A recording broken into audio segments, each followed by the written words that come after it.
মুসা আলাইহিস সালাতু ওয়াস সালাম আল্লাহর কাছে অনেক ফরিয়াদ করছে, আল্লাহ মুহাম্মদের যে উম্মত রয়েছে, মানে আমাদের কথা বলছে, আমরা মুহাম্মদ নবীর উম্মত না। মুসা আলাইহিস সালাম আল্লাহর কাছে বলতো, আল্লাহ মুহাম্মদের যে উম্মতরা আছে ওদের উম্মত থেকে কিছু উম্মতদেরকে আমারে দাও। মুহাম্মদ সাল্লাল্লাহু আলাইহি ওয়াসাল্লামের উম্মতরা নাকি অনেক শ্রেষ্ঠ উম্মত হবে, ওই উম্মতদেরকে আমাকে একটু দাও, ওদের কয়েকজনকে আমার উম্মত বানাও। আল্লাহ তার দোয়া কবুল করেন নাই। যেহেতু দোয়া কবুল করেন নাই, মুসা আলাইহিস সালাতু ওয়াস সালাম দোয়া করতে করতে একদিন বলে ফেললেন, আল্লাহ আপনি আমাকেই মুহাম্মদের উম্মত বানিয়ে দেন। সুবহানাল্লাহ। কিন্তু আল্লাহ মুসা আলাইহিস সালাতু ওয়াস সালামের মতো ব্যক্তির দোয়া কবুল করেন নাই। আমাদের দোয়া কবুল তো দূরের কথা, আমরা দোয়া না কইরাই মুহাম্মদের উম্মত হয়ে গেলাম। সুবহানাল্লাহ।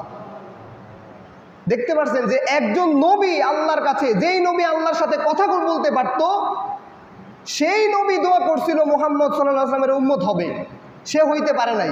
আর আমরা দোয়া